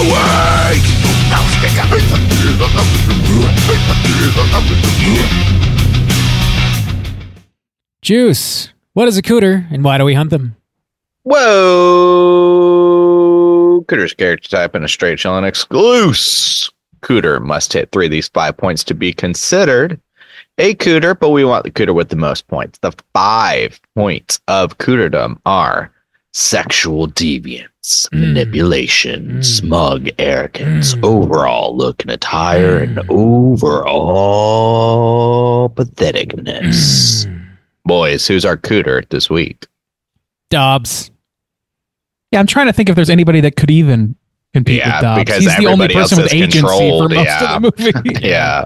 Except for like a couple of out-of-towners, including that's true. George or whatever. But like, he just gets seduced straight up, and in a way that I'm just like, get yours, George, whatever. Like, get yours. Get you some, George. Yeah. That's, sometimes if it's too good to be true, it ain't true, No, I've never experienced that. Wow. I've only had things be it's exactly too good to be true. Yeah, it's as advertised. Too good to be ignored is what I would say. Well, too good to reject. It's plumb awesome. It sounds plumb awesome. It's got to be Dobbs, man. He's obviously very manipulative. He's manipulated the entire town. Yep. Arrogant as hell. He's murdering folks and children. So, I mean, that's kind of pathetic for his own pride. Well, I guess that would be a mix of smug arrogance and patheticness. Yeah, and those two are so often combined. But definitely the smug arrogance. Like I don't know about, like, I literally make my living in an artistic field, and I still feel like an egotistical prick when I'm like, I'm an artist. Like, I don't know. There's something like very self-aggrandizing about saying that about it yourself. So when he's like, this is truly an art, Charlie. And I'm like, I don't know, man. This guy's fucked. Yeah, I am. That is the truth. How dare you get paid? Make your money poor. Sexual deviance. I mean, he's making snuff films while people are banging it out with corpses. Like, I mean, dude, the snuff films. Why did they do that? That's another thing you could pull a thread and be like, "What was the point of that? Just to show Dan later, like reconstruction." Oh, go ahead, Bob. Yeah, that's what I was thinking. When they were taking all the pictures, because sometimes they burn them, and like so. Yeah, that's what that makes sense. Actually, that's a good call. I was wondering about that because like he completely remakes that drifter girl's face out of nothing. Like he strips it to fucking musculature, and that's it. And I'm like, I mean, that's not how that should work. I don't think he's very talented. I don't know enough to dispute it. I don't know enough about the science to dispute it. So we got smug arrogance, sexual deviance, patheticness, manipulation. So that's attire. 4. Looking attire. What is he wearing? I can't remember. I think he looks dapper as fuck, honestly. Like I remember that as well, but I can't picture it. I think he was wearing like a 3-piece suit, maybe with a vest or something, and I feel like he had maybe like a little like lapel flower or something like that. I'll have to look it up. All right. Yeah, I'm gonna look. Maybe it up I'm making that up too. Just so we can be sure. Yeah, I mean, he's wearing like a suit. Yeah, he's got like a little flower lapel thing. In the picture, I don't see a hat, but Well, early in the movie when he's outside and stuff, Maybe, he wears like an old school like 40s kind of hat.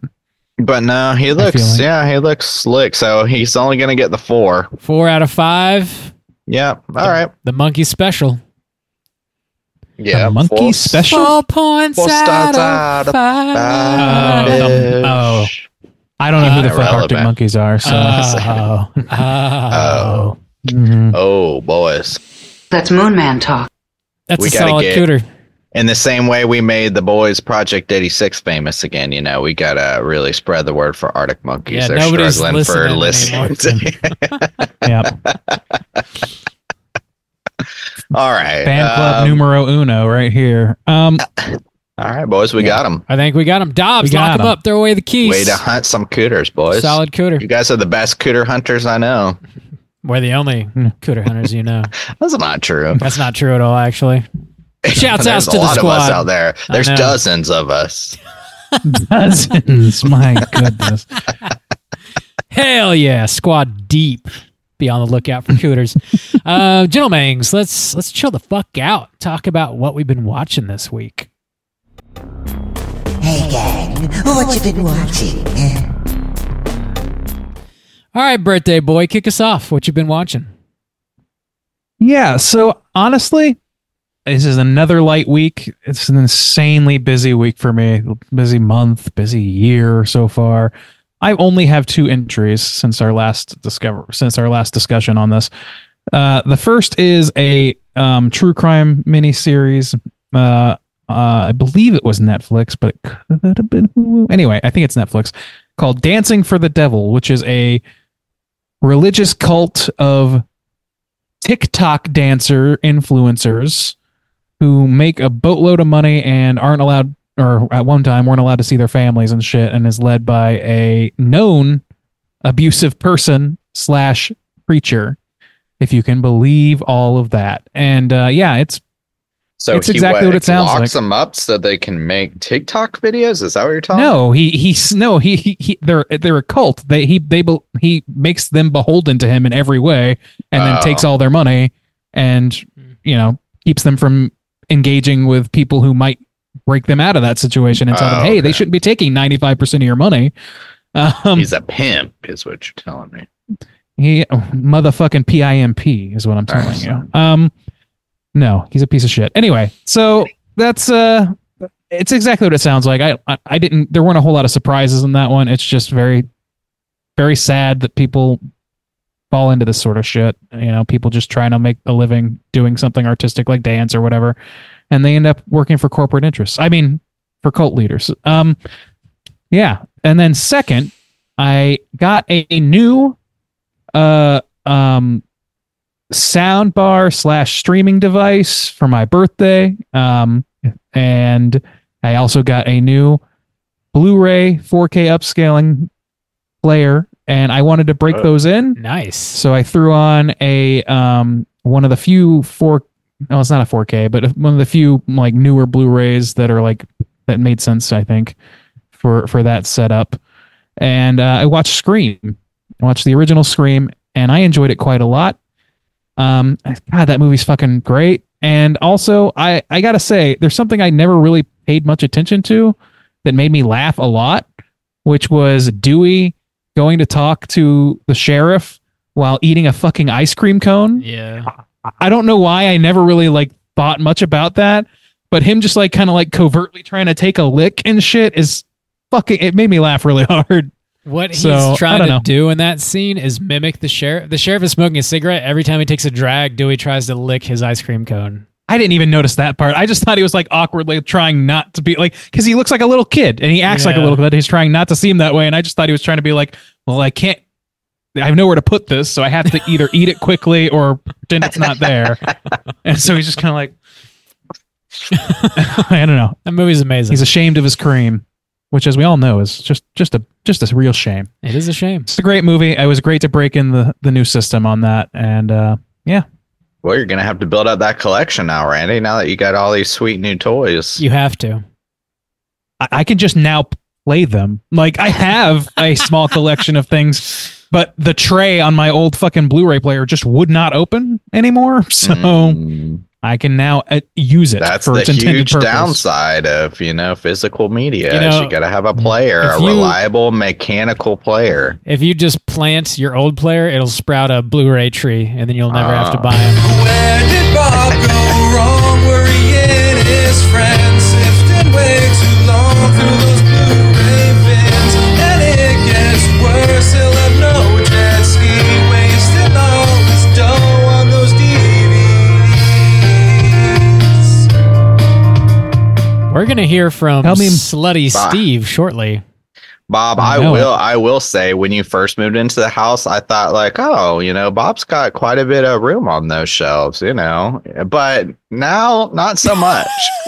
It feels like it's filled out a little bit. Yeah, I feel like, I mean, and maybe you're still unpacking, but before I thought like, okay, it's not as bad as I thought, but now it's as bad as I thought. Nothing has really changed in this room since.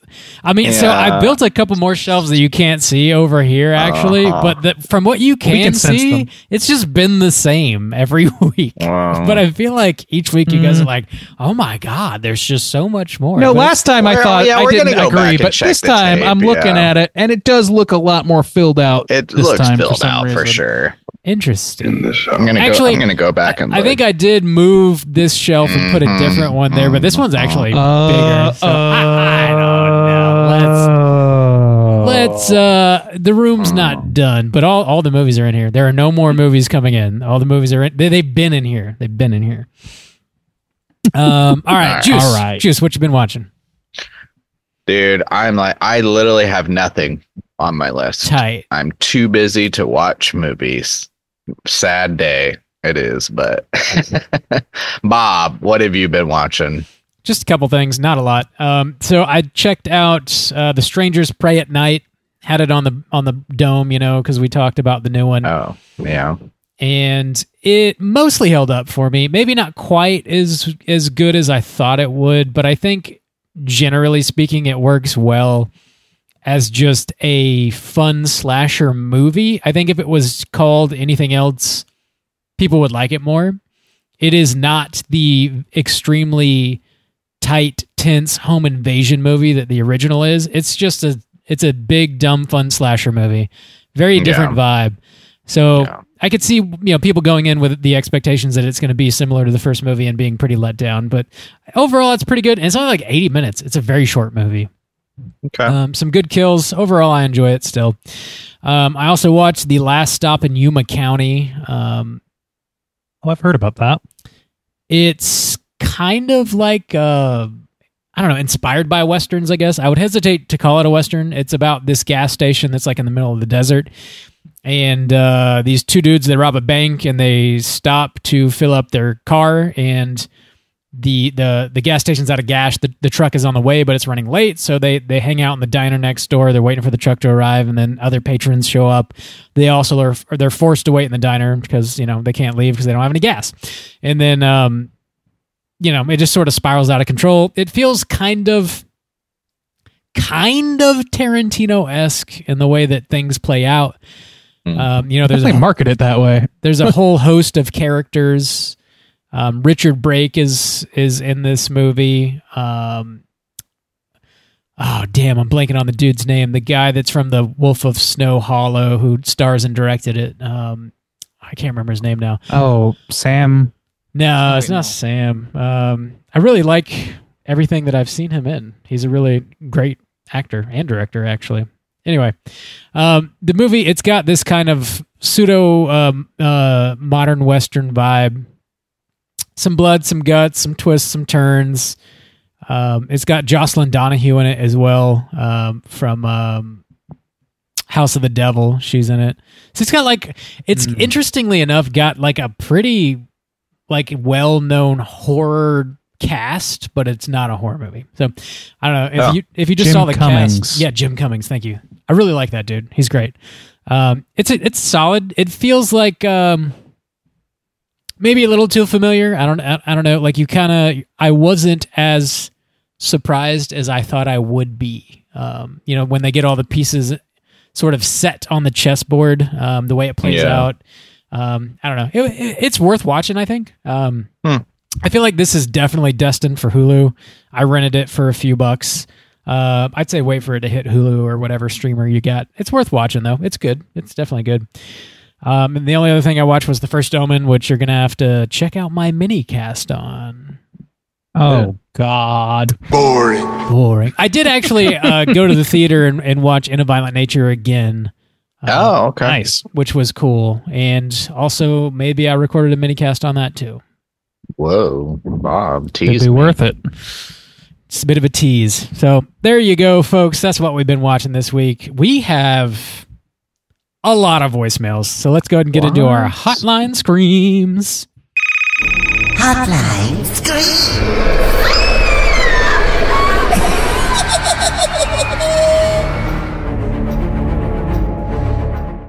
If you guys are listening and would like to call in and leave a voicemail to be featured on next week's show, hit us up at 904-638-3231. We got 4 folks calling in this week. First up, we're going to hear from old Jet Ski Steve. Let's hear what he's got to say. Hey, fellas. It's Jet Ski Steve. How you doing? I got a lot of shit on my chest for this call. I'm going to try and get through it in one voicemail, but I might have to call back, so you might hear me again.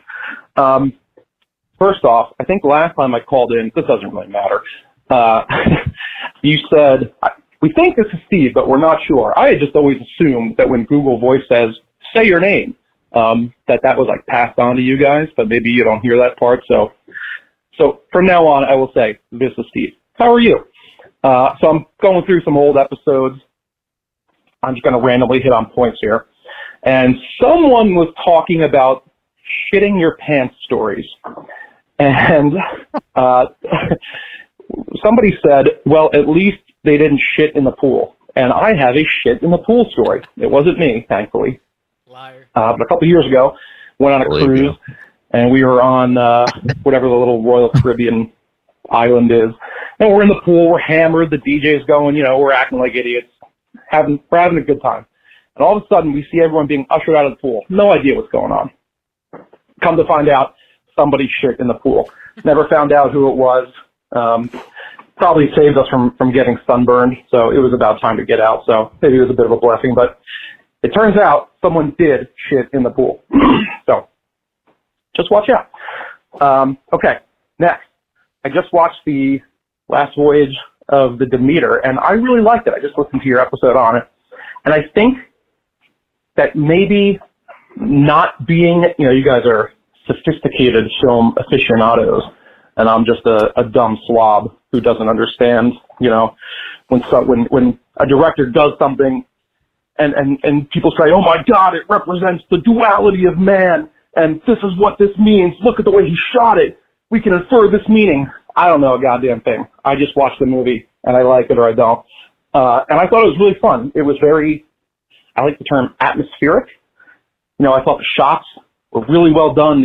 And I am into that nautical horror, and there's not a lot of it out there. So let's kind of scratch that itch for me. I watched it with my girlfriend on Memorial Day, and we had gone to the beach earlier, and it was foggy as shit, and the fog was rolling in on the ocean and the beach. And by the time we left, you could hardly see anything. We live in Jersey. It was really cool. And I said, I know what we can watch tonight. We'll open the windows. It started raining. It was the perfect outside weather for the tone of that movie. So could have been better, yes, but I liked it generally. I also watched The Haunting in Venice. Oh, not a time. Yes, he is. Yeah, Steve did call back again, and if we're loaded down with voicemails this week, so we're only going to play your first one, Steve. Sorry, man. We just got too much to get to tonight. But yeah, I actually recently call again with next week. Yeah. Do the rest. Please do call in next week.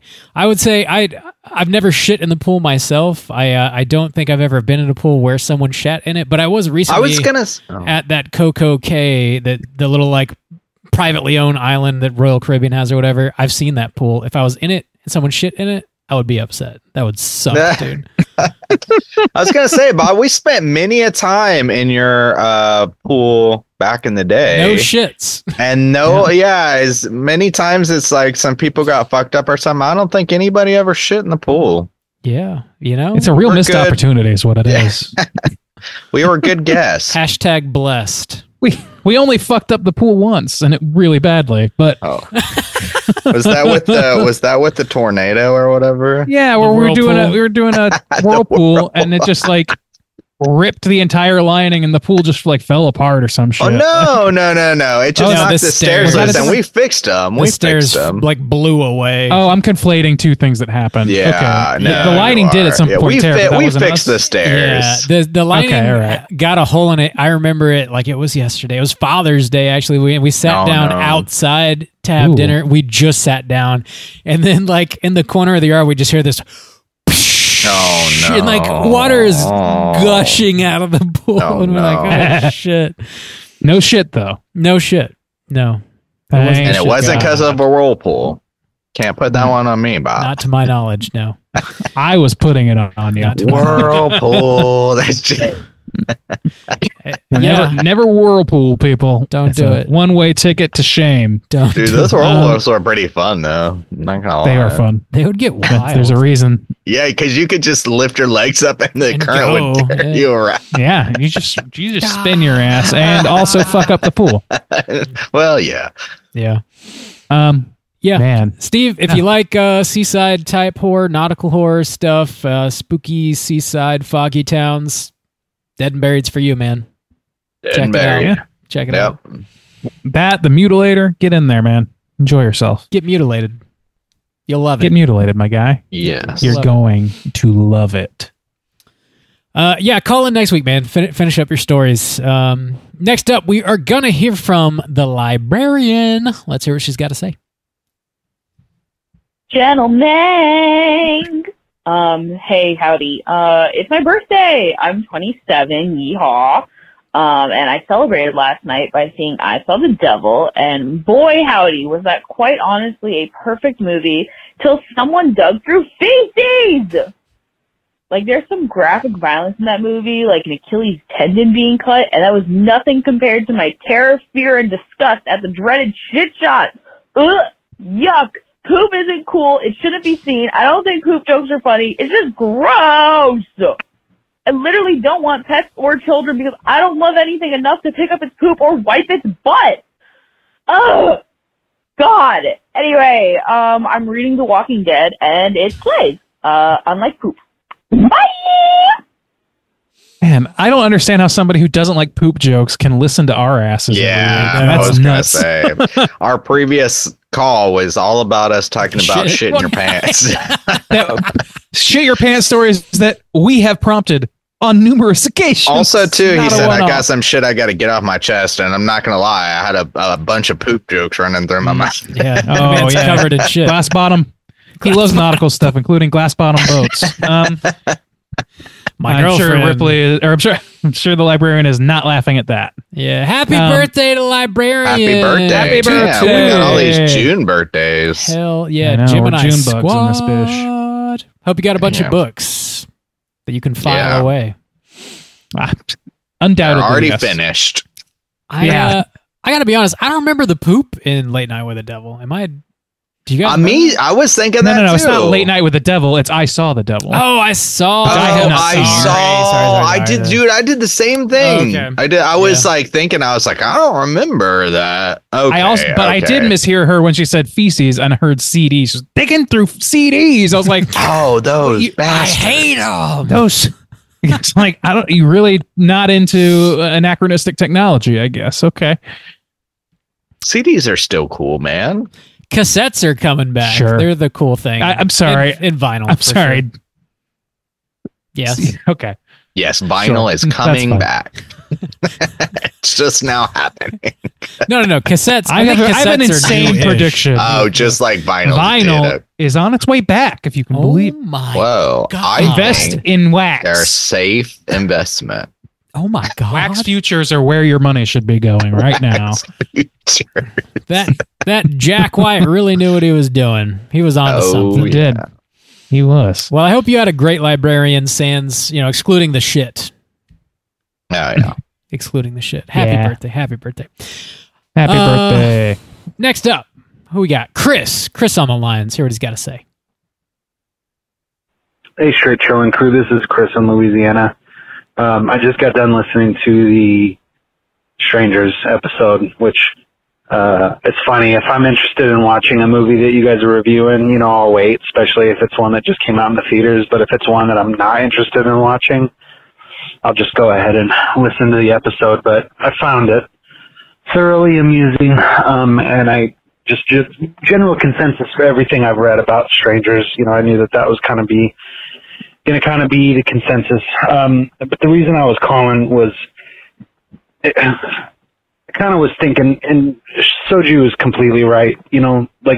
People, if you have a passive interest in these kinds of legacy sequels and remakes and reboots, if you're not interested, even if you're minorly interested, but you don't think it's going to be good, don't spend that money, because the movie studios are just going to keep doing this, and they're going to keep doing it, and it's easy because, they generally make money. And I know you guys were talking about The Exorcist, bombing, but I think really the only reason that The Exorcist bombed so hard was not the budget of the film itself, but that absorbent amount of money that they paid for the rights to use it, so it just kind of, and I think they paid so much that it's not going to keep them from not making sequels, so it's like they're going to keep doing it. The only way that they're going to stop is if you stop spending money. Me personally, is like, I just don't have the time to waste, to watch stuff that I'm just kind of passively interested in. It's like, sure, the Strangers original, that was pretty good. I hated Strangers at Night. So I'm just, not going to watch this one at all, even if it's streaming on free. But the reason I was calling was it got me thinking about sequels and remakes and reboots. It's like, is there anything that you guys can think of that you would be interested in seeing? And the older I get, it's like really the only franchise that I would like them to never make, like that they would, I'd like them to never stop making is Friday the 13th. It's just such a simple formula, and it's so easy to follow it and make something, that's entertaining to me personally. But that was my question for you guys, was like, is there anything that a remake, reboot, sequel, that you can think of that you would just generally like them to keep making, you would keep seeing it no matter what? Thanks for the show. Talk to you later. Bye. So yeah, I mean, we actually kind of answered that about this movie that we reviewed today, Dead and Buried. It's definitely one of the revisits and revisitums, whatever we call them. Go backs and revisitums. Go backsums and revisitums. Yeah, this is definitely one of those that I think, as much as I I did like this one, but there's like things that could be easily done, like we talked about, to improve it, to give it a little more depth, maybe, or maybe just fix a few errant problems. And with a new cast or whatever, it's also like obscure enough to where you're not like going to be holding people. It feels like, it doesn't feel like the kind of movie that you have to be hyper beholden to the original in terms of like hitting the same beats all the time. Like if you remake Halloween or whatever, there's some very specific expectations, like I don't know.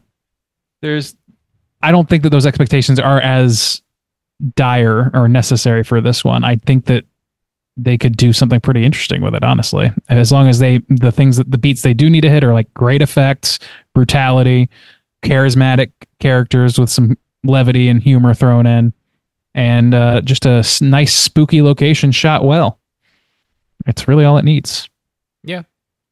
Yeah. I mean, the only like things that pop into my mind where I'm like, yeah, I'll generally like watch it if a new one comes out. It's like Friday the 13th is a good call out just because it doesn't depend on any one person.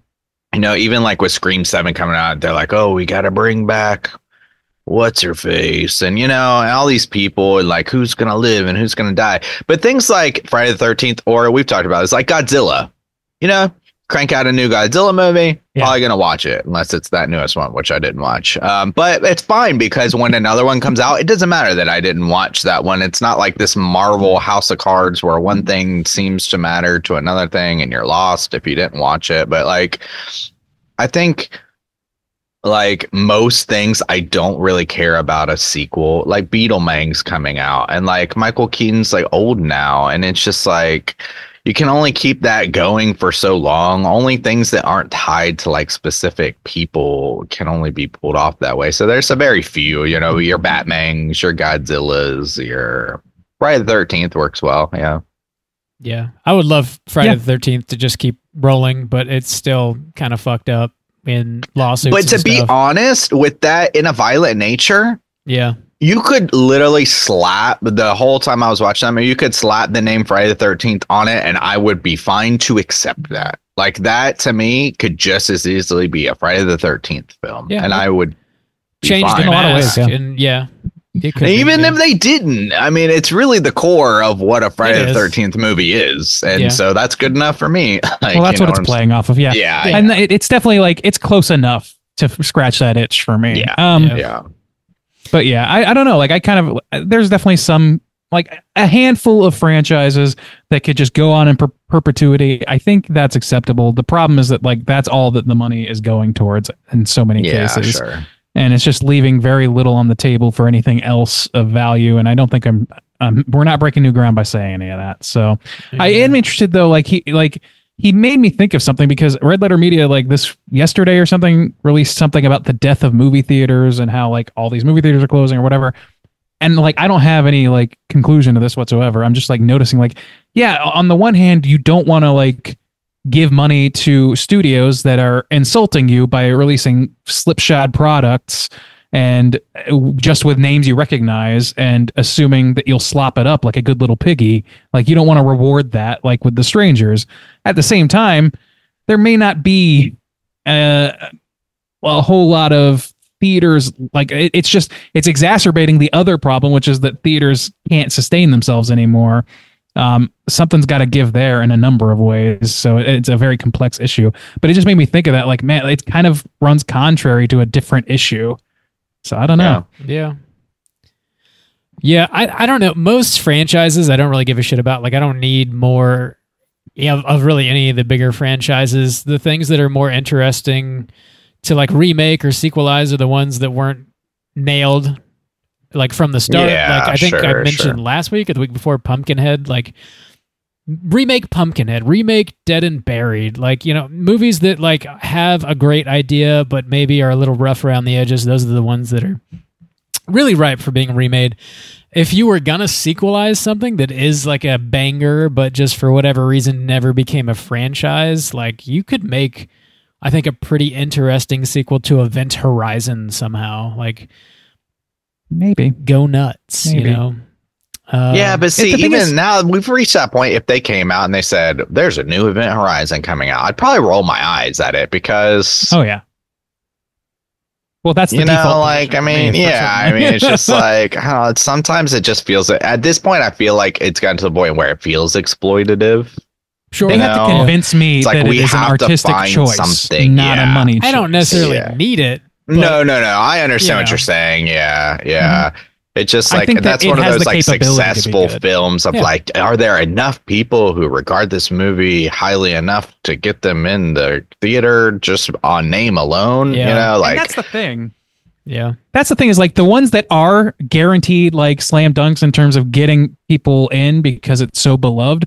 That's a double-edged sword because if it's that beloved, that means that it might not need that much improving, and it just becomes like it's like the greatest remakes that I can think of are like The Fly, The Blob, things like that. Movies that are remaking movies that were good for their time and interesting and had interesting core ideas, but were maybe a little silly in some ways or looked back upon kind of like not seriously in a lot of ways. And they took them like hyper serious and made them cool. Like they made them fucking badass, dark, interesting. They made them gritty. Well, not even just it doesn't have to be those things. It just has to have like pathos, you know? And that's what you need, is you need to find these like hidden gem concepts that can be improved, not find the most marketable name and then try and rework that lightning back into the bottle. That's the problem that they're doing that all the time. Yeah. Yes. They are indeed. Make it grittier, darker, grounded. Yeah. Attribute that quote to me. Randy, straight chilling. Thanks for Make calling, it meta, Chris. Obviously, you have some great thoughts, great questions. We went on a bit of a tirade there. We do have one more voicemail to get to real quick. Let's hear from ya boy, Brandon. The beacons were lit. Stone voicemails were called upon, and the Squatch will listen. I don't fucking know. I'm pretty stoned, boys. You know who it is. It's the Squatch himself. Shaboy Brandon.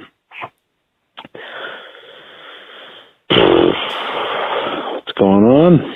It's been a bit.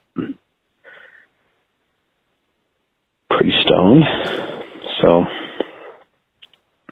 check.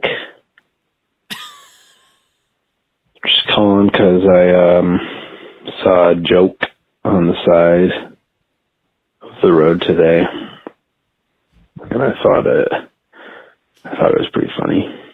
Figured you guys would think it's funny too. What do you call fish with no eyes? A fish. A fish. So yeah, pretty bad. Peace. Peace. That was great. That's what we asked for. I forgot we put that beacon up. He's like, the beacon was lit. And I was like, oh my God, is he going to read a curse on us right now? What's happening? Am I about to become the Walking Dead? Hilarious. I also love that he paused for us to respond so many times. So great. So great. How do you see a joke on the side of the road? I don't know. I don't know, but I guess it's a billboard, maybe. I don't know. That's all I could think. Unless some helpful roadside comedian is writing his jokes out. That seems like whiteboard. Dangerous. Like if you're trying to read the punchline. Of a joke. Yeah, you're driving down the road. I don't know. Questionable. If it's billboards have jokes all the time, and Lord knows we're not putting an end to that anytime soon. That's big business. Thanks for obliging, Brandon. Thank you. Yeah, man. Thank you. That's just what the doctor ordered. Hell yeah. I laughed a great deal. You did. You probably shit your pants. I bet you did. Happy birthday. Let's talk about it. He's got bigger fish to fry than this. It's nice of him to call in. Thanks for obliging, Brandon. Thanks to everybody calling in this week. Again, if you'd like to call in for next week, hit us up at 904-638-3231. Gentlemen's prompts for next week. Anything you want to throw out? I don't know, man. I like what we got this week, so more of that. What's your summer vacation plans? Kicking off summer season. Here we go. You got any special destinations on the horizon? You gonna go swimming in the pool, shitting in the pool? What pool are you gonna shit in first? Yes, I don't know. What's your summer plans?